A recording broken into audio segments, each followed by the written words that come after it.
اعوذ باللہ من الشیطان الرجیم بسم اللہ الرحمن الرحیم رب اشرح لی صدری ویسر لی امری واحلل عقدۃ من لسانی یفقہوا قولی رب یسر ولا تعسر وتمم بالخیر اللہم لا سہل الا ما جعلتہ سہلا وانت تجعل الحزن اذا شئت سہلا اللہم انفعنی بما علمتنی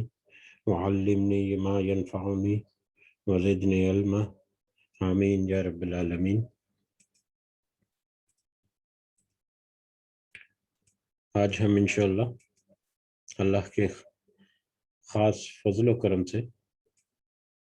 سورۃ النساء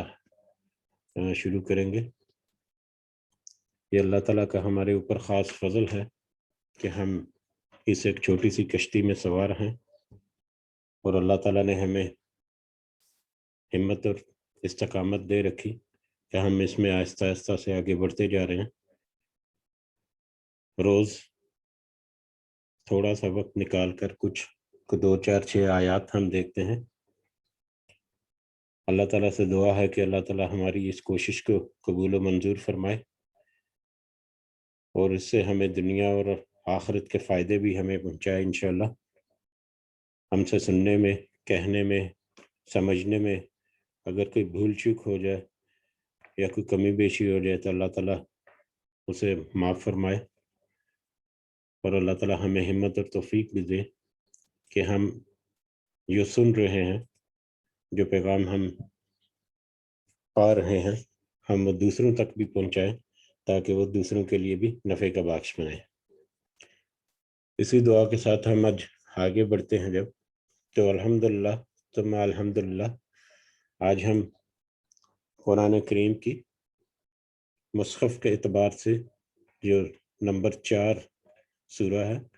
ترتیب مصحف کے اعتبار سے سورہ نساء، اس کو شروع کرنے جا رہے ہیں۔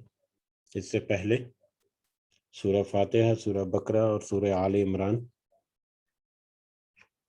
وہ ہم نے مختصر کر کے تھوڑے ایک ایک قطرہ کر کے اس میں سے ہم نے دیکھا۔ سورہ آل عمران اور سورہ بقرہ میں ہم نے دیکھا کہ بہت سارے مختلف موضوعات کو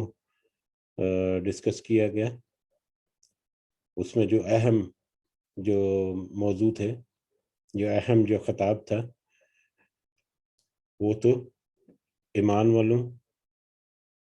یہودیوں اور عیسائیوں یا اہل کتاب اور مشرکین کے ساتھ، اور اس میں پھر منافقین کا بھی تذکرہ ہوا۔ اس میں بہت طرح کے معاملات جو ہیں آئلی قسم کے، ہمارے روزمرہ معاشرتی معاملات میں بھی ہمیں رہنمائیاں ملی۔ جہاد، قتال، اللہ کی راہ میں خرچ کرنا، پھر وراثت کے معاملات، بہت سارے موضوعات جو ہیں تھوڑا کر کے، اور کچھ موضوعات کو بہت تفصیل کے ساتھ ڈسکس کیا گیا۔ تو اسی طرح سے جب ہم آگے بڑھتے ہیں سورۃ النساء کی طرف، تو جیسا کہ پہلے بھی تذکرہ ہو چکا کہ کوئی ایک سورت جو ہے وہ کسی عام طور پر کسی ایک موضوع کو ایڈریس نہیں کرتی، بلکہ وہ مختلف موضوعات جو ہیں اس میں زیر بحث آتے ہیں، لیکن ان میں کچھ اہم ٹاپکس یا اہم موضوعات ہوتے ہیں جو ہائی لائٹ کیے جاتے ہیں، یا جن کا ہائی لائٹ کیا جانا زیادہ اہمیت رکھتا ہے ان صورتوں کے حوالے سے۔ تو اسی طرح اس سورہ میں بھی ہم جب بڑھتے ہیں آگے تو اس کا نام ہے سورۃ النساء۔ نساء یعنی نساء کا مطلب ہے عورتیں یعنی عورت کی جنس جو ہے جمع کے صیغے کے ساتھ امراتن اور نساء، امراتن ایک عورت اور نساء عورتیں۔ تو عورتیں اس ٹاپک یا اس سورہ کا نام ہے، لیکن جیسا کہ تذکرہ ہوا کہ سورہ کا نام جو ہے ظاہر ہے وہ پورے کے پورے ٹاپک یا پوری کی پوری سورہ میں جتنے کچھ ڈسکشن ہے اس کا احاطہ نہیں کرتا، صرف اس کو ایک خاص انفرادیت یا ایک خاص نام سے جانا جانے کے لیے اس کا ایک نام رکھ دیا جاتا ہے۔ جیسے سورہ آل عمران ہم نے پڑھی تھی، اس میں اس آل عمران سے مراد حضرت عیسیٰ ابن مریم علیہ السلام جو ہیں ان کا تذکرہ تھا۔ تو لیکن اس میں بھی بہت سارے موضوعات آئے، اسی طرح اس میں بھی بہت سارے موضوعات آئیں گے، لیکن جو 3 بڑے موضوعات اس میں کور ہوں گے اس سورہ مبارکہ میں، ان میں سب سے بڑا، سب سے اہم موضوع جو ہے وہ ہے عائلی زندگی کا یا خاندانی زندگی کا، یا روزمرہ کے ہمارے معاشرتی معاملات جو ہیں، ہمارے رشتہ داری کے، ہمارے عام روزمرہ ہماری خاندان کے متعلقہ وہ معاملات جو ہیں وہ ڈسکس ہوں گے، اور اس میں سے بھی خاص کر عورتوں کے بارے میں کچھ معاملات اور یتیموں کے بارے میں کچھ معاملات کا تذکرہ ملے گا۔ عورتوں اور یتیموں کا خاص کر یہاں پر تذکرہ اس لیے بھی کیا جاتا تھا، جانا چاہیے کہ اسلام کے دور سے پہلے اہل کتاب تک، خاص کر بنی اسرائیل میں، یہودیوں میں اور مشرکین میں بھی جو بہت سارے پسے ہوئے طبقے تھے، اس میں خواتین یا عورتیں جو ہیں وہ اور یتیم بچے، یہ 2 بہت ہی زیادہ افیکٹڈ پرسن سے، بہت زیادہ افیکٹڈ تھے، یعنی عورتوں کے ساتھ بہت مختلف طرح سے ظلم اور زیادتی کی جاتی تھی، ان کو وراثت میں حصہ دینا جو ہے وہ، اس میں بہت ساری ڈنڈیاں اور کجیاں تھیں، بلکہ وراثت میں تو اکثر اوقات ان کو حصہ دار سمجھا ہی نہیں جاتا تھا۔ اور اس کے علاوہ ان کے روزمرہ زندگی میں جیسے طلاق کے معاملے ہم نے پڑھا کہ طلاق جو ہے وہ ایک عدت کا پیریڈ جو ہے، جو ہے 2 ہی طلاقیں ہیں، تیسری دفعہ تو طلاق جو ہے وہ طلاق بائن ہو گئی اور اس کے بعد رجوع نہیں۔ تو لیکن اس سے پہلے کیا تھا کہ ایک دفعہ طلاق دے دیتے تھے، جب عدت کا پیریڈ ختم ہونے لگتا تو اس سے پہلے وہ دوبارہ رجوع کر لیتے، پھر تھوڑے عرصے بعد دوبارہ طلاق دے دی، پھر رجوع کر لیا، پھر طلاق دے دی۔ اس طرح سے وہ عورت کا استحصال، عورت کو مطلب لٹکائے رکھنا اور اس کے ساتھ ظلم و زیادتی۔ اسی طرح سے ایلا ہم نے پڑھا تھا کہ اپنی بیویوں سے الگ ہو جانا، اس میں بھی کوئی لیمٹ نہیں تھی۔ معاشرتی روزمرہ کے معاملات جو ہیں اس میں بھی ان کو بہت زیادہ مطلب پیچھے رکھا جاتا تھا۔ حیض کے پیریڈ میں جو مخصوص ایام ہے خواتین کے، اس میں بھی ان کے ساتھ بہت زیادتی کی جاتی تھی، ان کا کھانا پینا، بستر، ہر چیز ان کو الگ کر دیا جاتا تھا، یہاں تک کہ ان کو ناپاک اور نجس معاذ اللہ جو ہے وہ گردانا جاتا تھا یا تصور کیا جاتا تھا۔ اس طرح سے بہت سارے معاملات میں عورتوں کے ساتھ بہت ساری زیادتیاں ہوتی تھیں۔ اسی طرح یتیم بچے خاص کر یتیم، جن کے ماں باپ، خاص کر جن کے باپ کا سایہ ان کی کم عمری میں ان سے اٹھ جاتا ہے، تو اس کے پھر مال کو ہڑپ کر لیا جاتا ہے، ان کو پھر مطلب مختلف طریقے سے بھی ان کو بھی استحصال کیا جاتا ہے۔ اور اس میں ہم تذکرہ دیکھیں گے کہ خاص کر جو یتیم بچیاں ہیں ان کے ساتھ بہت بڑی زیادتی ہو جاتی تھی، ان کو وہ بس یتیم سمجھ کر ان کا مال ہڑپ کرنے کے لیے ان کو اپنے پاس رکھ لیا جاتا ہوتا، اس نیت کے ساتھ بھی عام طور پر کہ ٹھیک ہے ان کو پالے پوسیں گے اور جب وہ جوان ہو جائیں گی تو ان سے ہم نکاح کر لیں گے، اور اس طرح سے نہ ہی حق مہر دینا پڑے گا اور نہ ہی مطلب دوسرے معاملات، بلکہ ان کی جو مال و دولت یا ان کا جو ورثہ ترکہ ان کا جو حصہ ہے وہ بھی ان کو مل جائے گا۔ تو اس طرح سے بہت سارے معاملات تھے، تو یتیموں کے بارے میں بھی اور عورتوں کے بارے میں، اس کے علاوہ بہت سارے عائلی معاملات جو ہیں وہ اس سورہ مبارکہ میں آئیں گے۔ ان عائلی معاملات کے علاوہ دوسرا جو بڑا ٹاپک اس میں ہم دیکھیں گے وہ ہے منافقین کے بارے میں۔ منافقین کا ڈھکے چھپے الفاظ میں یا کہہ لیں کہ بڑے نرم دلی کے انداز میں سورہ بقرہ اور سورہ آل عمران میں کچھ حد تک تذکرہ ہوا۔ بہت ساری ان کی خصلتیں اور بہت ساری ان کی باتیں جو ہیں، بہت ساری ان کے کارنامے وہ کھول کر بیان کیے گئے تاکہ امت محمدی اور نبی کریم صلی اللہ علیہ وسلم جو ہیں وہ ان کو پتہ رہے کہ ان کی اپنی ہی صفوں میں ان کے جو دشمن کھڑے ہیں منافقین کی شکل میں، ان سے ان کو کیا مطلب ان سے ریزرویشنز ہیں، کیا خطرات ان کو لاحق ہیں منافقین سے۔ لیکن اس سورہ مبارکہ میں، سورہ نساء میں، منافقین کے بارے میں ذرا شدت کے ساتھ یا زیادہ کھل کر، زیادہ واضح انداز میں ان کے بارے میں تذکرہ ہوگا، زیادہ شدت کے ساتھ ہوگا۔ ایک یہ بھی نوٹ کریں کہ منافقین کو بھی یا ایھا الذین آمنوا یا ایمان والوں کی کیٹیگری میں ان کو پکارا جائے گا، جس طرح سے عام طور پر آتا ہے کہ یا ایھا الذین آمنو، اے ایمان والو، اے لوگو جو ایمان لائے ہو، یا ایھا الذین کفروا، اے لوگو جنہوں نے کفر کیا، یا اے کفر کرنے والو۔ تو اس طرح سے منافقین کو ایمان والوں کی کیٹیگری یا ایمان والوں کے ہی نام سے ایڈریس کیا جاتا ہے، لیکن بعد میں جب اس کی تفصیل یا اس کی مزید مطلب واضح ہوتی ہیں نشانیاں آیات میں، تو پھر پتہ چلتا ہے کہ یہ کس طرح کے مومن ہیں یا کس طرح کے لوگ ہیں جو ظاہری طور پر تو ایمان رکھتے ہیں، لیکن ان کے جو عقائد اور نظریات اور ان کے جو ذہنی جو کیفیتیں ہیں وہ مختلف ہیں، ان کی نیتیں جو ہیں وہ ڈیفرنٹ ہیں صحیح پکے مومن سے۔ تو ان کو یا ایھا الذین آمنو یا ایمان والوں کی کیٹیگری میں اس لیے کال کیا جاتا تھا یا بلایا جاتا یا پکارا جاتا تھا کہ ظاہری طور پر یا قانونی طور پر، کیونکہ انہوں نے کلمہ پڑھا ہوا ہے، کلمہ گو ہیں، تو قانونی لحاظ سے دنیاوی قانون کے حساب سے وہ مسلمان ہیں، مسلمانوں کی کیٹیگری میں فال کرتے ہیں، لہٰذا ان کو معاشرے میں مسلمانوں کے جو حقوق ہیں وہ حقوق ان کو حاصل ہوتے تھے۔ تو اس کی وجہ سے یہی وجہ تھی کہ ان کو بھی اسی کیٹیگری میں، کیونکہ قانون کے حساب سے وہ مسلمان ہیں یا ایمان والے ہیں، ظاہری طور پر وہ زبان سے کم الفاظ جو ادا کرتے ہیں وہ کلمات ادا کرتے ہیں جو مسلمانوں کے عقائد ہیں۔ بہرحال جب ہم اس ٹاپک میں پڑھیں گے تو ہمیں پتہ چلے گا کہ کس انداز میں اس گروہ جو ہے منافقین کا گروہ، اس کا یہاں پر تذکرہ ہوا۔ اور تیسرا جو بڑا خطاب ہمیں ملے گا اس سورہ مبارکہ میں وہ ہے اہل کتاب، یہ اہل کتاب سابقہ 2 صورتوں کی طرح اس میں بھی ہمیں اہل کتاب کا بھی تذکرہ ملے گا۔ تو اسی مختصر سے انٹروڈکشن کے ساتھ ہم آگے بڑھتے ہیں انشاءاللہ۔ سورہ نساء جو ہے یہ مدنی سورہ ہے، مدینہ میں اس کا نزول جو ہے وہ شروع ہوا، اور اس کا نزول کا پیریڈ جو ہے وہ میرا تقریباً 4 سال تک ہے، اور اس میں 176 آیات ہیں اور 24 رکوع ہیں۔ تو شروع کرتے ہیں اللہ کا نام لے کر، اللہ تعالیٰ سے اس دعا کے ساتھ کہ اس میں ہمیں جو پیغامات اللہ تعالیٰ نے پہنچائے ہیں، اللہ تعالیٰ ہمیں سینوں میں وہ سارے پیغامات اتارے انشاءاللہ۔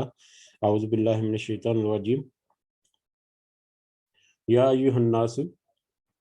اے لوگو، اس سورہ مبارکہ کا آغاز ہو رہا ہے یا ایھا الناس، اے لوگو۔ اب اے لوگوں میں تمام بنی نو انسان جو ہے، یا ایھا الناس، اے انسانوں یا اے لوگوں، تمام بنی نو انسان جو ہیں وہ اس میں کور ہوتے ہیں، ریگارڈلیس کہ ان کا ریلیجن کیا ہے، ان کی نسل کیا ہے، ان کی قومیت کیا ہے، ان کا رنگ کیا ہے، کچھ بھی ہے، ساری کی ساری انسانیت جو ہے وہ اس میں کور ہوتی ہے۔ تو اس کا آغاز سورہ کا ہو رہا ہے یا ایھا الناس، اے لوگو، اے انسانوں، اتقو، تم سب ڈرو، اے لوگو تم سب ڈرو، ربکم الذی، ربکم اپنے رب سے، الذی جس نے خلقکم تمہیں پیدا کیا، من نفس واحدہ ایک ہی جان سے یا ایک ہی نفس سے۔ اب سب سے پہلا جو خطاب اس میں ہوا کہ یا ایھا الناس اتقوا ربکم، اے لوگو، اے انسانوں، اے بنی نوع انسان، تم اپنے رب سے ڈرو۔ سب سے پہلے دعوت دی جا رہی ہے ڈرنے کی اپنے رب سے۔ اب انسان ڈرتا ہے، انسان ڈرے گا، تقویٰ اسی وقت اختیار کر سکتا ہے جب وہ ایمان رکھتا ہے اللہ پر، اور جب وہ اللہ پر ایمان رکھتا ہے تو یقیناً اللہ کے ایمان جو ہے اس کے بنیادی عقائد جو ہیں مومن ہونے کے، مطلب نبیوں پر، رسولوں پر، کتابوں پر، اللہ کی وحدانیت پر، اس طرح کے جتنے مطلب علم غیب پر یقین رکھنا، ایمان رکھنا، یہ سارے ایمان کے تقاضے جو وہ پورے کرے گا۔ اس کے بعد وہ شریعت اسلامی جو ہے ان کو بھی قبول کرے گا، ٹھیک ہے۔ تو سب سے پہلے تو اللہ تعالیٰ سے ڈرنے کی دعوت دی گئی اس رب سے۔ سب سے پہلے تو رب کی پہچان، ڈرو رب سے، پہلے تو ڈرنا ہے، اور کس سے ڈرنا ہے؟ رب سے۔ پھر رب کا تعارف کیا ہے؟ رب پالنے والا، اس کا بہت ہی مطلب تفصیل کے ساتھ ہم نے شروع کی آیات میں پڑھا تھا کہ رب کے معنی کیا ہے؟ پالنے والا، نظام کو اس کی پہلے اس کے وجود میں لانے سے لے کے اس کے انتہا تک، یعنی زندگی کے کسی بھی نظام کا، کسی بھی کائنات میں، پوری کائنات میں، چاہے وہ زندہ چیز ہے چاہے وہ بے جان چیز ہے، جس طرح کی بھی مخلوق ہے اس دنیا میں، اس کائنات میں، وہ پوری کی پوری مخلوق اس کے پہلے ابتدا سے لے کے اس کے انجام تک کے جتنے معاملات ہیں، ان سب معاملات کو دیکھنے والا، ان کی سارے ریکوائرمنٹس کو پورے کرنے والا، ان کے پورے نظام کو چلانے والا، ان کے جو مطلب ان کی جو ضرورتیں ہیں ان کو پورا کرنے والا یہ رب ہے۔ تو رب کی ڈیفینیشن پہلے سمجھو، اور رب کی ڈیفینیشن سمجھ کے اس کے مطابق اس کے اوپر ایمان لاؤ، اور پھر اس رب سے ڈرو۔ اب وہ رب کیا ہے، اس کی بہت ساری آیات ہم نے سورہ بقرہ میں اور سورہ آل عمران میں پڑھی ہیں۔ ایون کہ ہم نے کل جو آیات پڑھی تھی اس میں بھی آیا تھا کہ زمین اور آسمان کی پیدائش، آسمانوں اور زمین کی پیدائش اور دن اور رات کے اختلاف میں کرنے میں یہ بھی رب کی جو بڑائیاں ہیں ان میں سے کچھ آیات ہیں۔ اسی طرح سے ہمیں یہاں پر کچھ آیات، ایک آیت اور اللہ تعالیٰ دے گا، ایک اور واضح اشارہ کرے گا اللہ تعالیٰ کہ وہ کون سا رب ہے جس سے ہم نے ڈرنا ہے، جس کا کون سا رب ہے جس سے ڈرنے کے لیے کہا جا رہا ہے لوگوں سے۔ وہ ہے اللہ جس نے پیدا کیا، جس نے خلقکم، تمہیں پیدا کیا، من نفس واحدہ، ایک ہی جان سے، جس نے تمہیں ایک ہی جان سے پیدا کیا۔ اب ایک ہی جان سے پیدا کیا، یہاں پر حضرت آدم علیہ السلام اس سے مراد ہے، اور حضرت آدم علیہ السلام کی تخلیق جو ہے اس کا تذکرہ سورہ بقرہ کے شروع میں ہم نے پڑھ لیا کہ کس طرح سے حضرت آدم علیہ السلام کو اللہ تعالیٰ نے پیدا فرمایا اور ان کو اپنے نام سکھائے، یعنی تعلیم یا علم دیا۔ اور حضرت آدم علیہ السلام کی پیدائش کے بارے میں بہت ساری اور بھی آیات ہمیں آگے آنے والی صورتوں میں بھی ملیں گی، جس میں مزید تفصیل کے ساتھ ان کی پیدائش جو ہے، ان کی خلقت جو ہے آدم علیہ السلام کی، اس کا ذکر کیا ہے۔ تو یہاں پر اس موضوع یا اس سورہ کے مناسبت سے اگر دیکھا جائے تو کیونکہ آئلی قوانین کا ہم ذکر ہوا، اور شروع کی کچھ آیات جو ہیں وہ آئلی قوانین کے متعلقہ ہی ہیں، خاندانی نظام اور خاندانی ہمارے روزمرہ کے معاشرتی نظام یا معاشرتی معاملات کے بارے میں، تو اس میں انسان کا آپس میں ایک دوسرے کے ساتھ تعلق، ایک دوسرے کے ساتھ رشتہ، ایک دوسرے کے ساتھ میل جول، لینا دینا، تو یہ بہت زیادہ اہم ہے خاندانی نظام میں۔ تو اس کی ابتدائی صورت میں، اس کے انٹروڈکشن میں ہی اللہ تعالیٰ نے واضح کر دیا کہ اس رب نے تمہیں پیدا کیا واحد نفس سے، ایک ہی جان سے، یعنی حضرت آدم علیہ السلام سے۔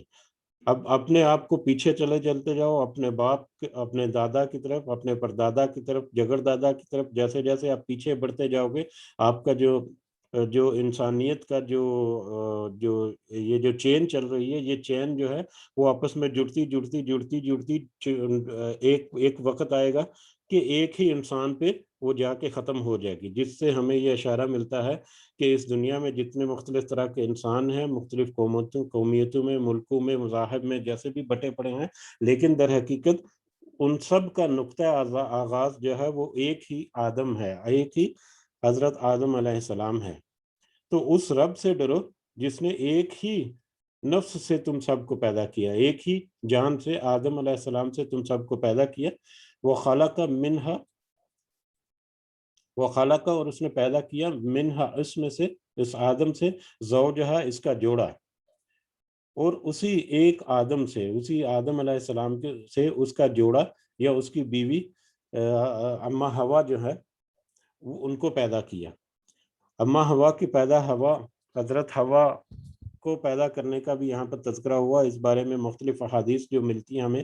اس سے ہمیں اشارہ ملتا ہے یا اندازہ ہوتا ہے کہ حضرت ہوا کو، اما ہوا کو پیدا کیا گیا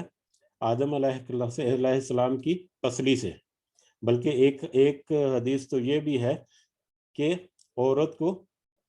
پسلی سے، ٹیڑھی پسلی سے پیدا کیا۔ پسلی کو آپ کو پتا ہے، رب کے جو پسلی انسان کی ہوتی ہے یہ ٹیڑھی ہوتی ہے، یہ سیدھی نہیں، ایک ٹیڑھی ہڈی ہے۔ تو ایک مطلب حدیث مبارکہ سے پتہ چلتا ہے، غالباً یہ مسلم کی حدیث ہے، کہ عورت کو ایک ٹیڑھی پسلی سے پیدا کیا گیا، لہٰذا اگر تم اس کو سیدھا کرنے کی کوشش کرو گے تو وہ ٹوٹ جائے گی۔ اگر تم نے اس کے ساتھ اچھے طریقے سے گزارا کرنا ہے یا اس سے فائدہ لینا ہے تو اس کی اس کجی کے ساتھ ہی اس کے ساتھ معاملات آپ کو بڑھانے ہیں. اس طرح کا مفہوم ہے اس حدیث کا کہ عورت کو بہت ہی مطلب اس کی جو پیدائش ہے وہ ایک ٹیڑھی ہڈی سے ہوئی، جس کے اوپر اگر زور زبردستی کرو گے تو یہ تمہارے لیے مصیبت کا بھی باعث بن سکتی ہے. اگر تم نے اس کے ساتھ رہنا ہے اور اس کے ساتھ اچھی زندگی جو ہے اس کو استوار کرنا ہے، چاہے وہ کسی بھی رشتے کے تحت ہو، تو اس میں کچھ کمپرومائز کر کے تمہیں چلنا پڑے گا. یہ مردوں کے لیے بہت واضح نشانی ہے، یہ بہت واضح ہدایت ہے، اور یقیناً مردوں کو کمپرومائز بہت سارے معاملات میں کرنا ہے. اور اس کی وجہ ایک یہ بھی ہے کہ مرد جو ہے وہ عام طور پر اپنے آپ کو قوی سمجھتا ہے تھوڑا سا. اللہ تعالیٰ نے اس کو جو ایک اپر ہینڈ دیا ہے اس کا اکثر جو ہے وہ ناجائز فائدہ بھی اٹھاتا ہے. تو یہ مرد کے لیے یہاں پر ایک ہدایت بھی ہے کہ تمہیں کچھ کمپرومائز کر کے چلنا ہے عورت کے ساتھ. ٹھیک ہے، اپنی ہٹ درمی اور اپنی جو انا ہے اس کو تھوڑا سا ڈاؤن رکھو عورت کے ساتھ حسن سلوک کر کے، تاکہ وہ ٹیڑھی ہڈی سے جب پیدا ہوئی تو تاکہ اس کے ساتھ ایسے معاملات بڑھیں کہ تم اپنی زندگی میں بھی سکون رکھو، اور اپنی آئلی زندگی جو ہے جو عورت کے ساتھ متصل ہے اس میں بھی تم ایک توازن برقرار رکھ کے تم اپنی زندگی جو گزار سکو. بہرحال اللہ تعالیٰ نے کہا کہ اس رب سے ڈرو جس نے تمہیں پیدا کی ایک جان سے، اور اسی ایک جان سے اس نے جوڑا بنایا، یعنی حضرت حوا علیہ السلام کو بنایا. پھر وَبَثَّ، اور اس نے پھیلا دیے منہما، ان دونوں سے، یعنی حضرت آدم اور حضرت حوا علیہ السلام سے، منہما ان دونوں سے، رجالاً کثیراً والنساء، بہت سارے مرد اور بہت ساری عورتیں. پورے نسل انسانی جتنے بھی انسان اس دنیا میں اب تک آ چکے، اس دنیا میں اب زندہ ہیں اور آئندہ آنے والے وقتوں میں جو پیدا ہوں گے اور جو یقیناً وہ مر کھپ جائیں گے، وہ سب کے سب انسان جو ہے وہ اسی ایک جوڑے سے پھیلے ہوئے ہیں. سب کے سب انسان آج کے ڈیٹ میں تقریباً میرا 7 ارب، آئی تھنک کہ 7 ارب سے زیادہ انسان جو ہے اس دنیا میں موجود ہیں. اربہ، کئی سو ارب انسان، پتہ نہیں کتنے ہی سینکڑوں ارب انسان جو ہیں اس دنیا میں آئے اور جا چکے، اور اللہ ہی جانتا ہے کہ کتنے انسان ابھی آنے والے ہیں اور وہ یقیناً اس دنیا سے رخصت ہو جائیں گے. تو یہ سب کے سب نسل انسانی جو ہے جو اتنی وسعت اس کو ملی، تو اس کا نقطہ آغاز جو ہے وہ ایک ہی نفس واحد اور اس کی بیوی یعنی حضرت آدم اور حضرت حوا علیہ السلام ہے. یہ بہت بڑی نشانی ہے ان لوگوں کے لیے جو تھوڑی سی تحقیق کر کے، تھوڑی سی عقل رکھ کے، تھوڑی سی جستجو کریں تو اس میں بھی بہت بڑی نشانی ان کو مل جاتی ہے. اور پھر کیسے مطلب نسل انسانی بڑی، یہ وہ بھی ایک الگ سے ٹاپک ہے. اس کے بارے میں تذکرے بہت سارے ملتے ہیں کہ شروع میں آدم اور حوا جب ان کا جب جوڑا پہ تخلیق ہوا تو اس کے بعد جب ان کے بچے تھے تو ٹوین کی صورت میں ہوتے تھے، یعنی کہ ایک ہی پریگننسی میں میل اور فیمیل یعنی کہ لڑکا اور لڑکی پیدا ہوتے تھے. اور ایک پریگننسی کے جو بچے تھے وہ آپس میں بہن بھائی تصور ہوتے تھے، اور دوسری پریگننسی کے وہ دوسرے بہن بھائی تھے. اور جب ان کی فردر شادیاں کی جاتی تھی نسل انسانی کو بڑھانے کے لیے تو وہ کراس میچ کیا جاتا تھا ان کو، یعنی کہ ایک پریگننسی کا لڑکا جو ہے دوسری پریگننسی کی لڑکی سے، اور دوسری پریگننسی کا لڑکا پہلی پریگننسی کی لڑکی سے، مطلب شادی اس طرح سے ان کا رشتہ ازدواج ہوتا تھا. اور پھر بڑھتے بڑھتے جب وہ پھیل گیا تھوڑا سا خاندان جو ہے بڑا ہوتا گیا، تو پھر اس میں پھر مزید فائن ٹیوننگ کی جاتی رہی ان رشتوں کو آپس میں کیسے جوڑا جائے اور کیسے اس کو آگے نبھایا جائے اور آگے بڑھایا جائے. تو پھر بہن بھائی کا آپس میں رشتہ جو ہے وہ حرام ہو گیا، اور اس کے بعد پھر بہت سارے معاملات، یہ بھی ایک بہت بڑا وسیع ٹاپک ہے. بہرحال کس طرح سے نسل انسانی پھیلی اس کے اوپر بھی غور و فکر کیا جائے تو یہ بھی ایک اللہ کی بہت بڑی نشانیوں میں سے نشانی ہے. وَاتَّقُوا اللَّهَ، اور اللہ تعالیٰ نے دوبارہ یہاں پر کہہ دیا وَاتَّقُوا اللَّهَ، اور ڈرو اللہ سے، اور تم ڈرتے رہو اللہ سے. اللہ جی جس نے جس کا تساءلون تم ایک دوسرے سے سوال کرتے ہو، بھی اس کے ذریعے، والارحام، اور رشتوں کو توڑنے سے، یعنی اللہ سے پھر ڈرو اللہ سے.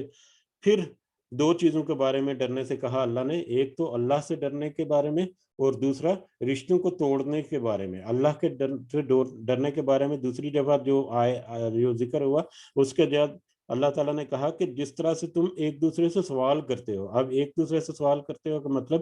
اللہ کے بارے میں یا اللہ کا نام لے کر تم ایک دوسرے سے سوال کرتے ہو. کیسے؟ جیسے اب فقیر جو ہے وہ بھی اگر کچھ تقاضا یا کچھ مانگنے کے لیے یا سوال کرتا ہے تو وہ بھی اللہ کے نام سے ہی سوال کرے گا کہ اللہ کے واسطے یا اللہ کے نام پر مجھے مطلب صدقہ خیرات یا کچھ بھیک جو بھی مانگ رہا ہے وہ دے، وہ چاہیے یا وہ مانگ رہا ہے، وہ بھی اللہ کے نام سے سوال کرتا ہے. اسی طرح سے اللہ کے نام سے کہا جاتا ہے کہ اللہ کا نام ہے کہ ایسے مت کرو، یا اللہ کا نام ہے کہ ایسے کرو. یعنی کہ اپنے سوال میں شدت پیدا کرنے کے لیے، اپنے سوال میں زیادہ اہمیت اور اس کی زیادہ اہمیت کو اجاگر کرنے کے لیے، زیادہ وضاحت یا زیادہ اس میں زور ڈالنے کے لیے اللہ کا نام استعمال کیا جاتا ہے. یہ بڑی عام معنوں میں ہم روزمرہ زبان میں استعمال کرتے ہیں اللہ کے نام کو اس طرح سے. اللہ کی قسم بھی ہم بار بار کہتے ہیں کئی دفعہ، تاکہ ہمارا جو کہنا ہے، ہماری جو بات ہے، اس کا وزن بڑھ جائے، اس میں زیادہ شدت پیدا ہو جائے. تو اس طرح سے جب تم اللہ کا نام لے کر سوال کرتے ہو، اللہ کا نام اپنے سوال میں زیادہ شدت اور اس کی اہمیت کو بڑھانے کے لیے جس طرح سے تم اللہ کا نام استعمال کرتے ہو، اسی طرح سے اس کے ڈرو بھی. تو صحیح معنوں میں اللہ کا تقوی جو ہے، جو اللہ کا تقوی جس طرح سے حق ہے، اس طرح سے اللہ سے ڈرنا بھی ہے. صرف قولی طور پر، ظاہری طور پر صرف اللہ کا نام لے کر سوال کرنا ہی نہیں ہے، تو آپ کی زبان میں نہ رہے، بلکہ آپ کے پورے عمل اور پورے فعل جو ہیں اس میں اللہ کا ڈر جو ہے وہ جھلکنا چاہیے. والارحام، اور رشتے توڑنے سے بھی ڈرو. ارحام رحم کی جمع ہے، اور رحم مادر جسے کہتے ہیں، مطلب عورت کا جو رحم ہے جہاں پر بچے کی تخلیق ہوتی ہے، اللہ تعالیٰ نے جو عورتوں میں رکھا ہے رحم، تو یہ اس کی جمع ہے. ارحام، تو ارحام والے رشتے، اپنے خونی رشتے جو ہیں، اپنے قریب کے رشتے جو ہیں، ان کو توڑنے سے بھی ڈرو، ان کو توڑنے سے بھی ڈرو. یہ بہت بڑی، یہاں پر ایک ہی لفظ میں یہ بہت بڑی نشانی، یہ بہت بڑی ہدایت اللہ تعالیٰ نے ہمیں دے دی کہ تمہیں اپنے قریبی رشتہ داروں کی، اپنے خونی رشتہ داروں کی، اپنے ارد گرد کی، مطلب اپنے ارد گرد کے جو رشتہ دار ہیں ان سے رشتے کو توڑ کر نہیں، ان کے رشتوں کو جوڑ کر رکھنا ہے. ان کے ساتھ رشتوں کو توڑنے سے بھی ڈرنا ہے. یعنی کمپرومائزنگ سٹیٹ میں یہاں پر بھی رہنا ہے. جہاں پر بھی صلہ رحمی کی ضرورت ہے، قطع رحمی سے انتہائی سخت الفاظ میں مذمت کر کے منع کیا گیا. اس کی بہت ساری تفصیلات آگے بھی آئیں گی انشاءاللہ، اور احادیث میں بہت سارے اس کے معاملات جو ہیں وہ ملتے ہیں. قطع رحمی جو ہے اس کو بہت ناپسندیدہ کیا ہے، اور صلہ رحمی جو ہے اس کو بہت اہمیت اور فوقیت دی گئی ہے انسان کی زندگی میں. تو بہرحال اس کی مزید تفصیل جب ہم آئے گی تو ہم اس کو دیکھیں گے. تو یہاں پر مختصر الفاظ میں ہے کہ اللہ تعالیٰ نے کہا کہ جس طرح سے تم میرا ظاہری طور پر نام لیتے ہو، ظاہری طور پر نام ہی نہیں، صحیح معنوں میں اللہ تعالیٰ سے ڈرو، اور رشتے جو توڑنے والے ہیں اس سے بھی ڈرو. اس بات سے بھی ڈرو کہ تمہارے کہیں رشتے نہ ٹوٹ جائیں، خونی رشتے نہ ٹوٹ جائیں. ان اللہ، بے شک اللہ، کان علیکم، ہے تم پر، رقیبا، نگرانی کرنے والا. جب اللہ تعالیٰ نے ایک انسان سے اربوں کی تعداد میں، کئی سو ارب کی تعداد میں انسان پھیلا دیے اس زمین پر، اس روئے زمین پر، پھر ان کی آپس میں شناخت بھی پیدا کر دی، ان کو مختلف قبیلوں میں، ان کو مختلف ذاتوں میں، ان کو مختلف قوموں میں، ان کو مختلف مذاہب میں وہ تقسیم ہو گئے. تو یہ ساری ان کے معاملات جو چل رہے ہیں، ان کے پھر آپس میں معاملات چل رہے ہیں، پھر آپس میں لین دین کے معاملات چل رہے ہیں، پھر آپس میں رشتہ داری کے معاملات چل رہے ہیں، جیسا کہ والارحام میں آیا ہے. تو یہ سارے کے سارے معاملات جو ہیں، یہ ہمیں ظاہری طور پر کتنے کمپلیکیٹڈ لگتے ہیں کہ ان کا احاطہ کرنا مشکل سے مشکل ہے، لیکن وہ رب جس نے یہ سارا پیدا کیا نظام، وہ اس کی نگرانی بھی کرنے والا ہے، اس کے اوپر نگران بھی ہے. وہ اس کی ہر چیز کا اس کو پتہ بھی ہے. اور جو انسان کو اللہ تعالیٰ نے اتنی وسیع تعداد میں پیدا کر کے اس کو جو اختیارات دیے، وہ کس طرح سے استعمال کر رہا ہے، اللہ تعالیٰ اس کی بھی نگرانی کر رہا ہے. تو بے شک اللہ تعالیٰ جو ہے وہ نگران بھی ہے اس سارے نظام کا جو اللہ تعالیٰ نے اس دنیا میں بنائے ہمارے لیے. وَآتُوا الْيَتَامَى، اور تم سب دو یتیموں کو اموالہم، ان کے مال. اب شروع کے انٹروڈکشن میں نسل انسانی جب بڑھ گیا، اس کے شروع کے انٹروڈکشن کے بعد سب سے پہلا جو یہاں پر ذکر ہوگا، یا سب سے پہلی جو ہدایت انسان کو ملنے جا رہی ہے، یہ انسان کے، کیونکہ انسان کے خطاب کے ساتھ شروع ہوئی یہ سورہ، تو انسان کو سب سے پہلی جو ہدایت ملنے جا رہی ہے وہ یہ کیا ہے کہ وَآتُوا الْيَتَامَى اموالہم، اور یتیموں کو ان کے مال دے دو. وَلَا تَتَبَدَّلُوا،